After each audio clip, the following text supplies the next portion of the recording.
அவருக்கு இதை பத்தி எல்லாம் நல்லா தெரியும். ஏன்னா ஒரு சுதந்திர போராட்ட தியாகியாம். அவர்கிட்ட போய் கேட்போமா? ஐயோ, அவரா? ரொம்ப பயங்கரமான ஆளாச்சே. ஆளு கொஞ்சம் அப்படிதான், இருந்தாலும் தங்கமான மனுஷன் அவரு. வா போய் அவர்கிட்ட கேட்போம். சரி வாடா, போய் பார்க்கலாம். யோ தாத்தா, வெளியே வாயா. யோ டேய், அவர் அந்த மாதிரிலாம் சொல்லாதடா, அவர் வயசுல பெரியவர் தான்.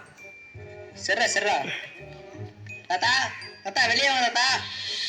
இன்னும் ஒன்னும் மனுஷன் ஆளை காணோம். இப்போ வெளியேற இருப்பார். வணக்கம், என்ன விஷயமா வந்தீங்க? தாத்தா, இன்னைக்கு என்ன நாள்? எது எங்க ஸ்கூல் லீவ் விட்டுருக்காங்க? இது கூட தெரியாம இந்தியால என்ன நினைக்கிற? இனிமே சொல்லுவியா? என்ன விஷயம் தெரியாம என் வீட்டு போவாங்க.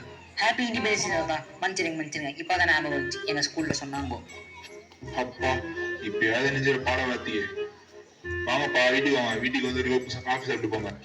தாத்தா, இந்த சுதந்திர தினம் என்ன தாத்தா? எனக்கு ஒண்ணுமே புரியல. கொஞ்சம் தெளிவா நீங்க சொல்ல முடியுமா? அதுவா தம்பி, நம்ம நாட்டை 200 வருஷமா ஆளுங்க ஆங்கிலேயர்கள் நம்ம நாட்டை